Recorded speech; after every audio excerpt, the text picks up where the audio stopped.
In today's video, we are at the Whittier Historical Society Museum about to do a flashlight haunted ghost tour. Hey guys, it's Judy and welcome back to my channel. In today's video, we are here at the Whittier Museum, one of the most haunted locations in the city of Whittier, California. Now, in early May, I did an event with the Haunted Whittier Tours. His name is Jacob, and he did a ghost story kind of event dinner thing in early May. And so we are back with Jacob. He does amazing ghost tours here in the city of Whittier. And so this tour will consist of a, I guess, pitch black ghost tour, and we're gonna be given flashlights. That's all I know. He didn't tell me a lot other than that. But our tour starts in about 10 minutes. It's about an hour and a half. He does have multiple tours throughout the day. I think the first one's like at 6, the second one's like 8-ish, and then if you want to come and enjoy the full immersive dark experience of using a flashlight, then I would suggest booking the one at 9 p.m. and that's the one that we're gonna do. So this is from 9 p.m. to 10:30, and I'm a little bit nervous because we're gonna be in the dark with flashlights, but I think we'll be fine. There's a lot of people already waiting, so I think we'll be good. So.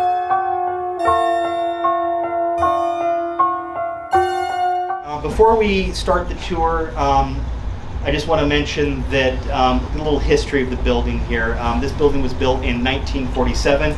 It is the old telephone exchange. Now, it is long since thought to be haunted. People who have worked here over the years have had experiences.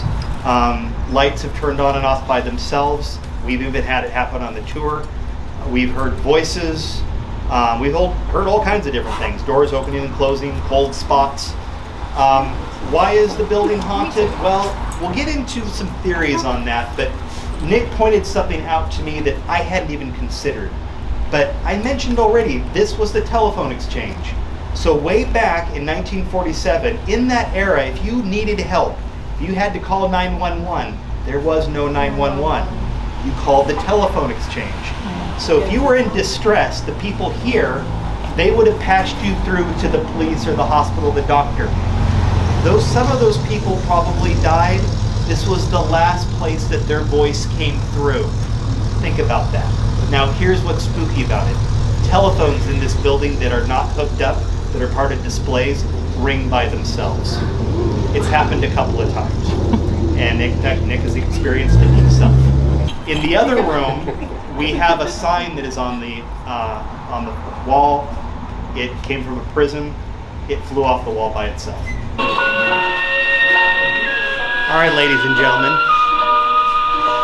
listen to that music. It's being played on an original record player from the early 1900s. I believe it actually is from 1900. You are listening to a record that was once enjoyed by a resident of our town well over 100 years ago.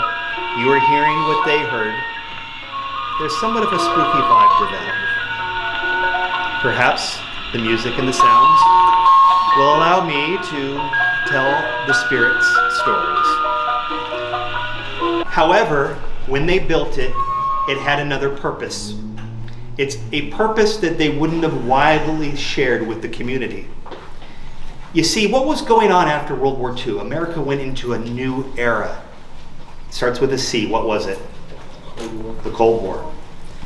And everybody was afraid in the Cold War because there might be a nuclear exchange with the Soviet Union. I grew up in the 80s. It was something that we were concerned about back then as well. And when they built this building, they made the walls 16 inches thick, reinforced concrete with rebar. Why? Because the US government believed that at some point the Soviet Union was going to drop a nuclear bomb on the port of Los Angeles. The military would fall all the way back to Whittier. This building was going to be the command center. It was believed that this building would be bomb-proof. Now, I will prove it. Just listen.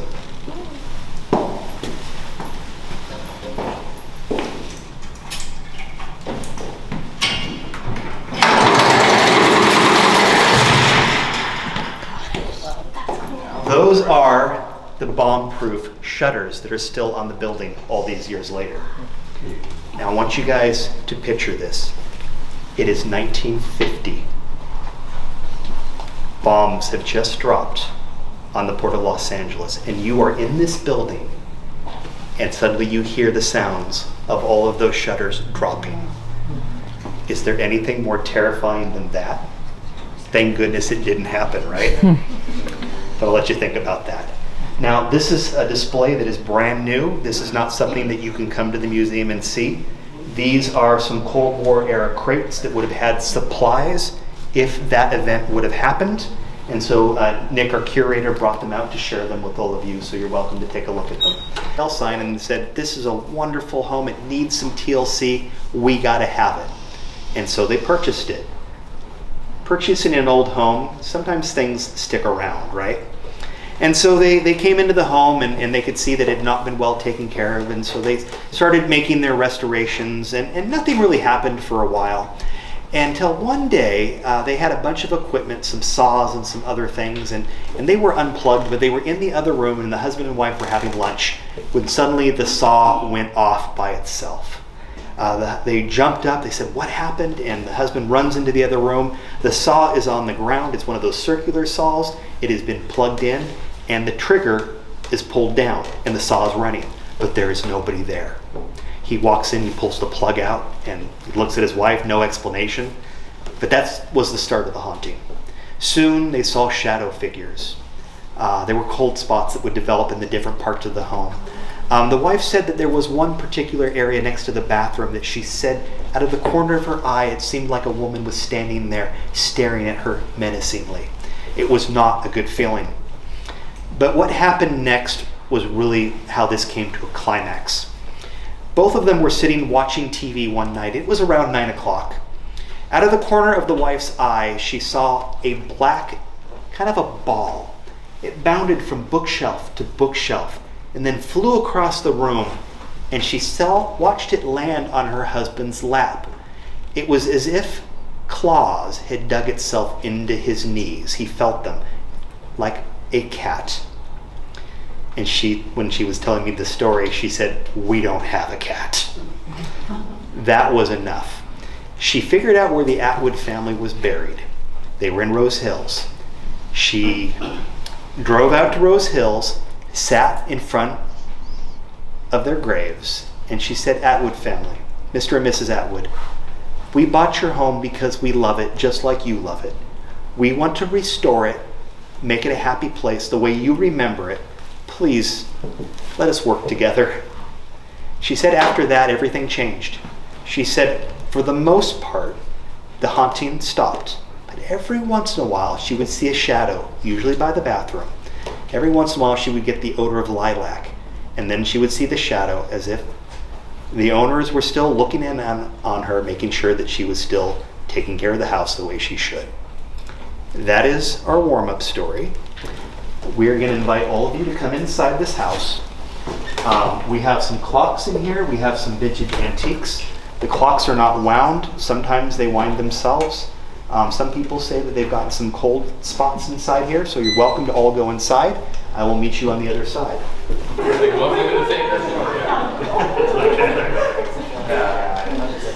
they did a good job on this. I'm going to start the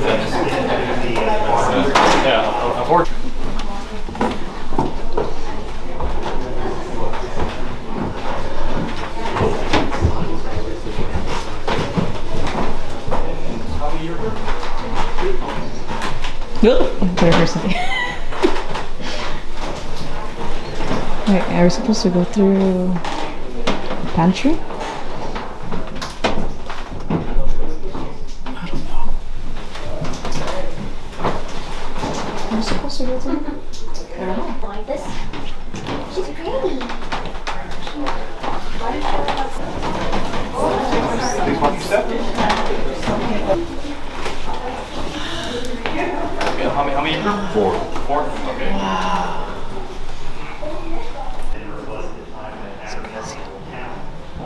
It's like the back of the house. And I have like a little shed here. It's crazy. Are you scared? Ma! Kind of pampering. Some cats. I want to look. Like, that's exactly what I was thinking.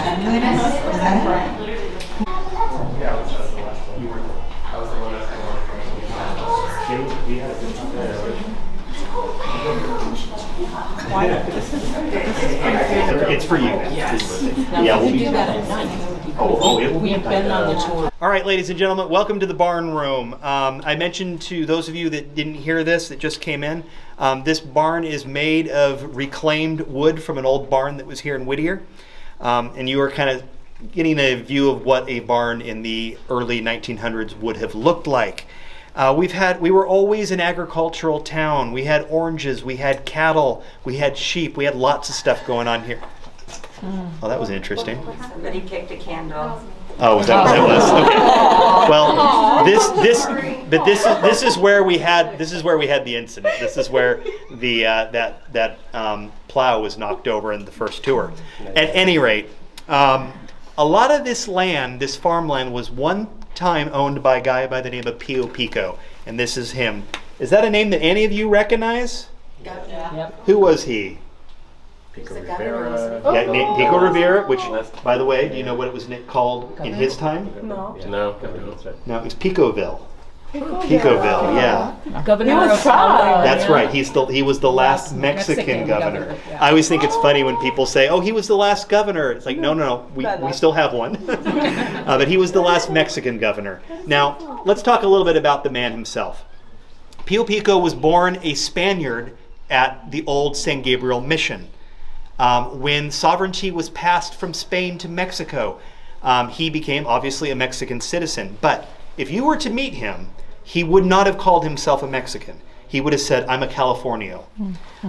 The Mexicans that lived in this area at that time were very proud of their California roots, and they felt themselves separate from the rest of Mexico, and they would call themselves Californios. When sovereignty was passed from Mexico to the United States, Pio Pico once again changed his nationality and became an American.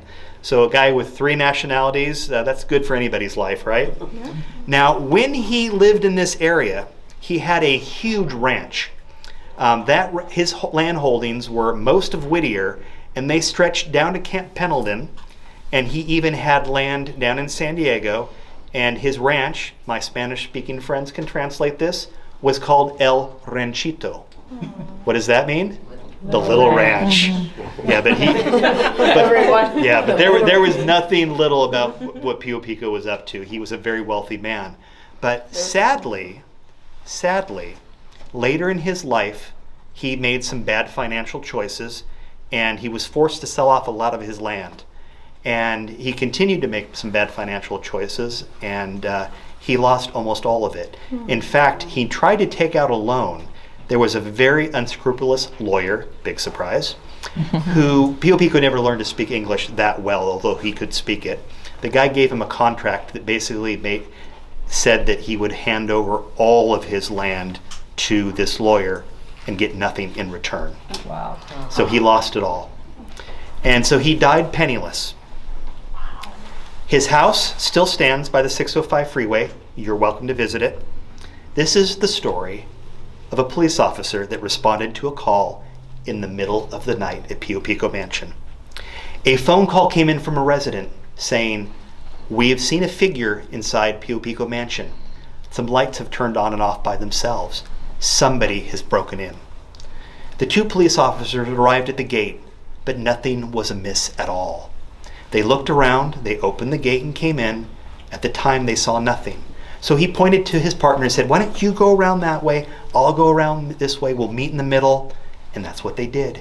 He started poking around, shining his light in various places, but he didn't see anything. As he comes around the corner to where the porch used to be, suddenly there was somebody standing there. A man vested in black. He appeared to be elderly. The figure slowly turned and met this police officer's eyes. The man had a bushy beard, just like in this picture. He had a very, very sad expression on his eyes. As they met eyes, there was almost like he was just frowning. And then the figure slowly faded away as if it had never been there. This poor police officer jumped and immediately went and found his partner and said, "We can leave now. There's nothing here." And when he told me this story, he said, I'm a police officer. Things don't scare me usually. But he knew what he had seen. Now, here's my theory.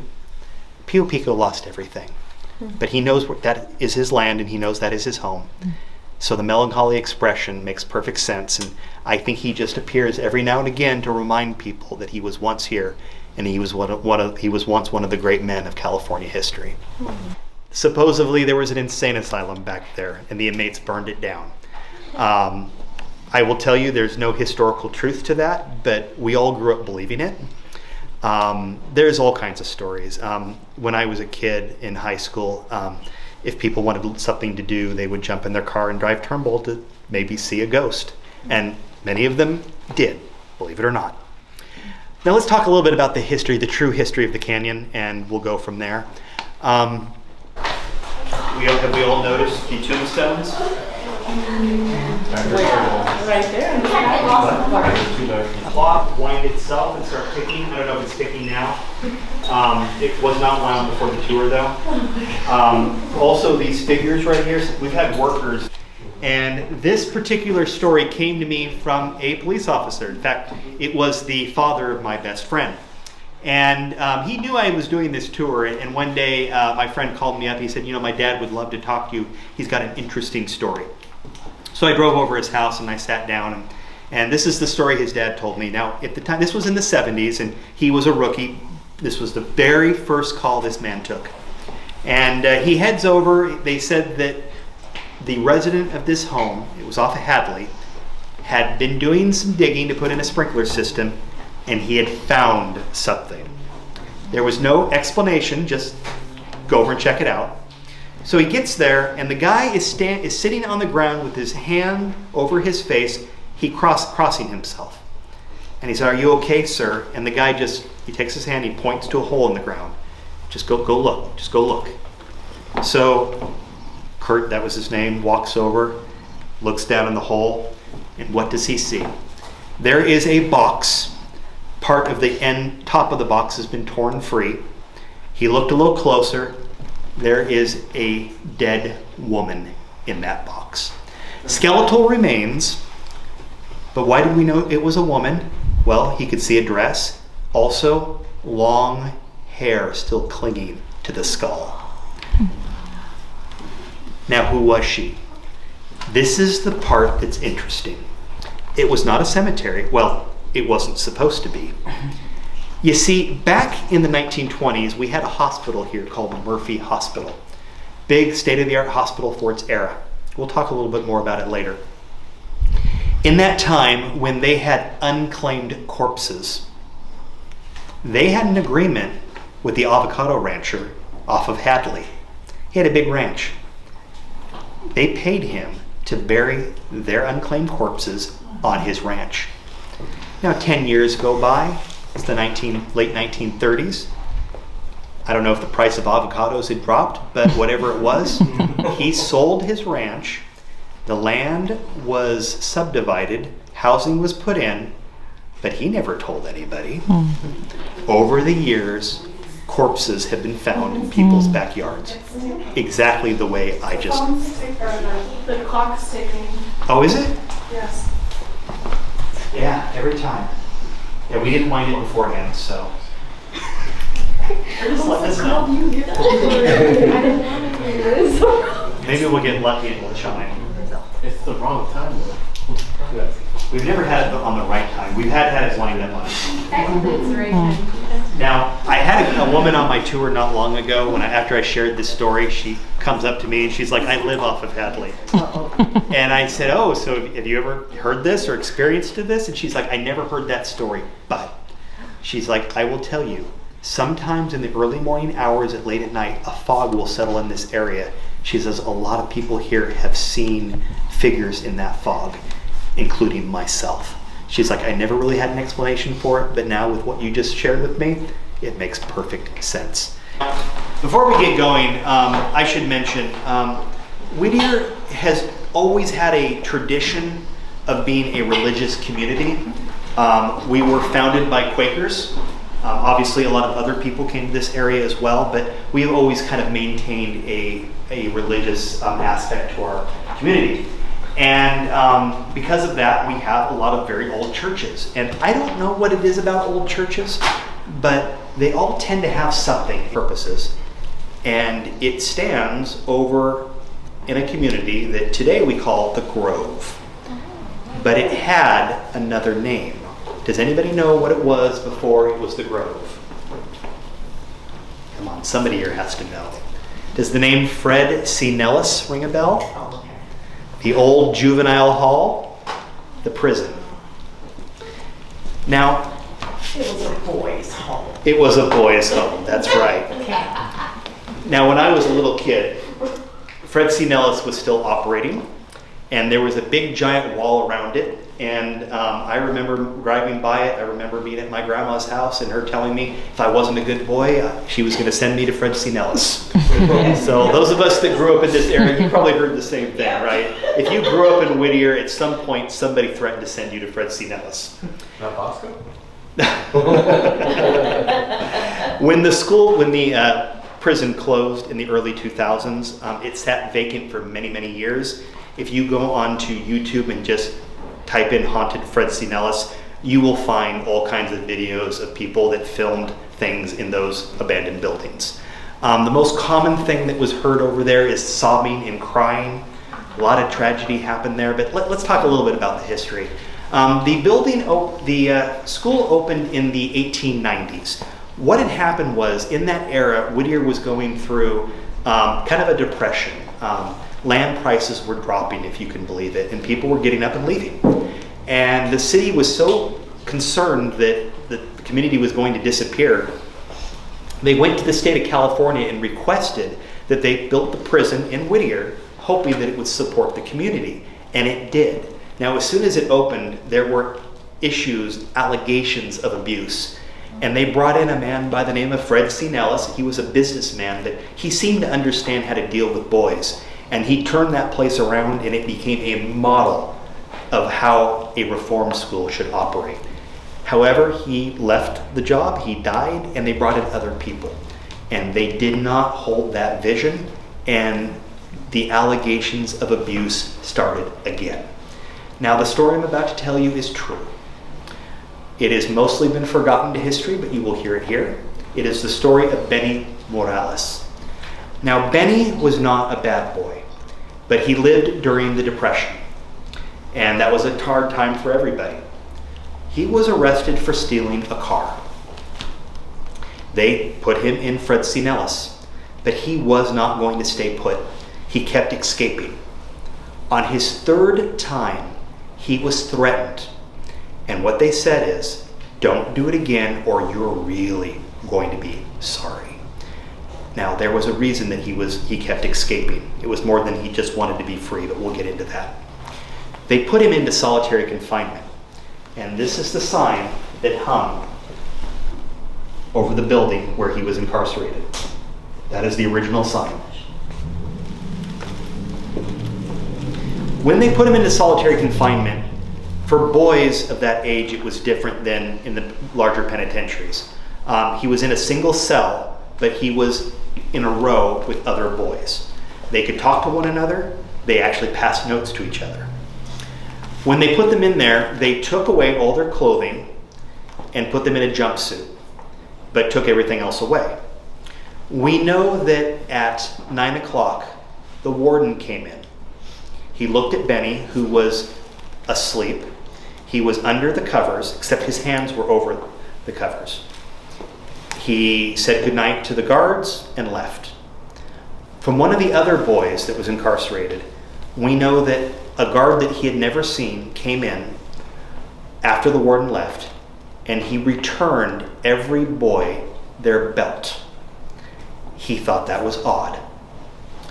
The next morning, when that boy woke up, a guard came in, opened all the cells, and said, okay, everybody present themselves. But one boy didn't walk out. He yelled several times. The boy did not come out. He walked over to Benny Morales' cell. He was hanging from that belt from the prison bars. Tragically murdered. But they said it was suicide. The family, however, said, no. There was no way he did that. But nobody would talk. And a huge investigation was launched. They tried to get to the bottom of what had happened, but nobody would talk. Finally, though, one of the boys was willing to say something that Benny had told him. Apparently, one of the guards had been abusing Benny in the worst possible way, let you fill in the blanks, and told him, don't ever say anything to anybody, I'll make you pay. And that's why he kept escaping. Finally, on the third time, that guard apparently didn't want to take any more chances and decided that he would take things into his own hands. Unfortunately, we can't prove it. Justice has never been served for poor Benny Morales. Now, before we move on, that cross right there was taken out of that church at Insane Asylum. That is the very cross that poor Benny Morales would have kneeled in front of when he went to church. The mirror was also removed from the same building. We have had people on the tour that have looked in it, said that they have seen shapes in it. So if you dare and would like to, you're welcome to look inside it. But before we move on, one more interesting thing. I had a cold call from an individual who worked on Sons of Anarchy. I don't know if any of you have seen that show, FX show. They filmed some of the episodes over at the old abandoned Fred C. Nellis before it was torn down. He told me that something odd happened on the set. They heard sobbing coming from the old church. They made their way over to it thinking that maybe somebody had locked themselves inside and couldn't get out. They peeled some of the boards back and looked inside. It was all dark. There was absolutely nobody inside, but they heard the crying. So after I've told you the story of Benny Morales does not make perfect sense, because it probably wasn't just him, it was probably some other boys as well. All right, let's move on to the next word.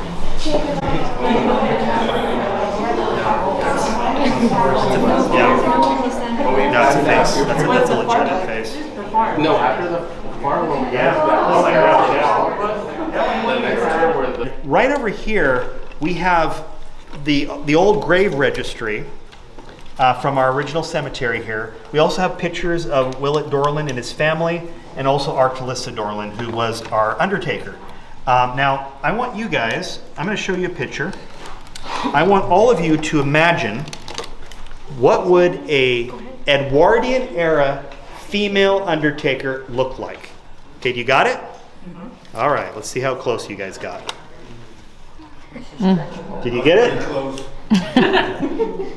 This is Archelaus Dorland. Now, she is the daughter of Willett Dorland. That is the pretty girl right there. That's her when she was young. So she was very attractive when she was little or younger.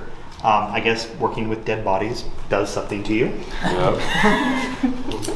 Now let me tell you a story about Archelaus. This is actually one of my favorite stories. As I mentioned already, we saw the tombstones. Founders Park used to be our cemetery here. It no longer is, but all the bodies are still there. People that have lived in this area have alleged that a woman in black wearing a hat and holding a red rose has been seen walking through the park. We believe this to be Archelaus Dorland. Why does she carry a red rose? Let's think about this. She took care of the cemetery. She would have known everybody that was buried there, because in that time, smaller community, she would have taken care of friends and family. So in death, she's still taking care of the cemetery. Now, I'm telling this story one day, and I have a guy on my tour, and he's shaking his head, he's looking upset, and I turned and I said, "Sir, am I getting part of the story wrong? And did I say something incorrect?" And he's like, No, I've seen her in the park. And I said, "Wow." I said, "Well, what else?" And he's like, "I just thought it was some strange goth chick." And then he said, "I have other routes that I can take when I'm going home. I'll be driving by Founders Park anymore." If you look at the construction, I mean, that is.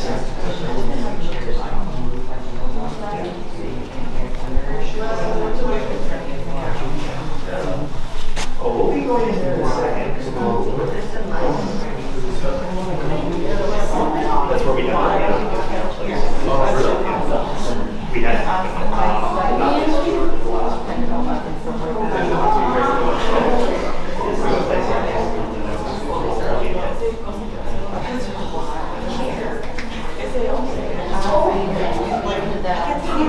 talk about the red car.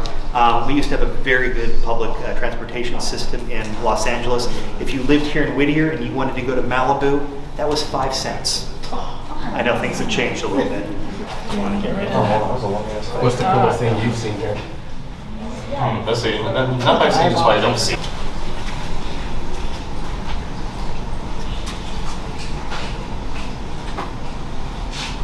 You have orbs.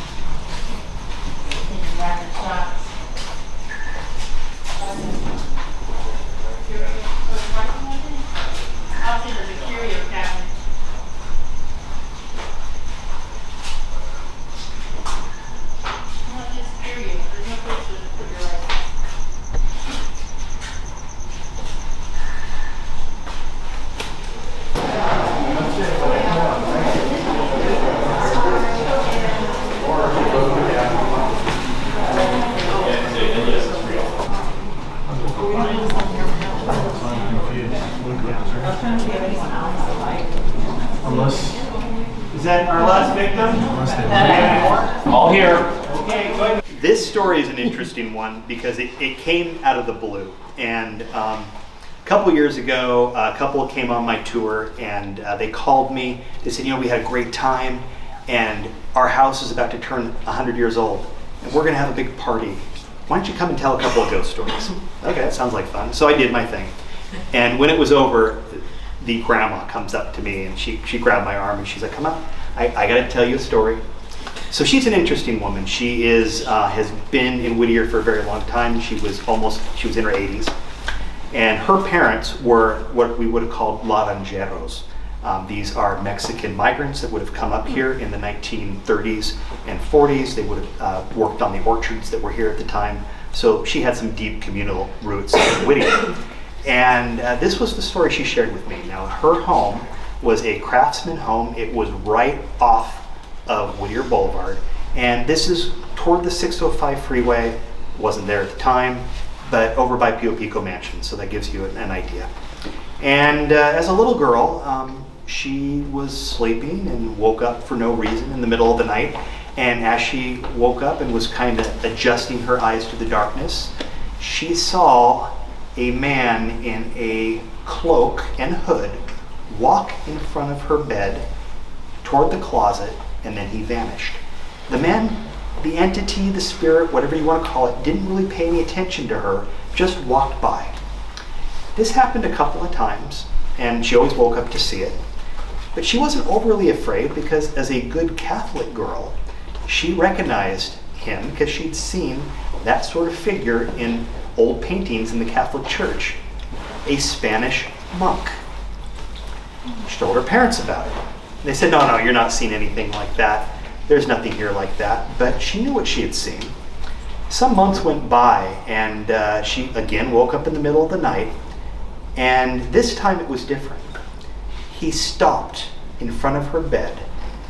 Hands went up, he pulled his cloak back, took the hood off, turned. Now he had the little haircut that they had back then, looked very much like the stereotype of a Spanish monk. He turned, locked eyes with her, gave her a very slight grin, put the hood back on, and continued walking and vanished through the closet.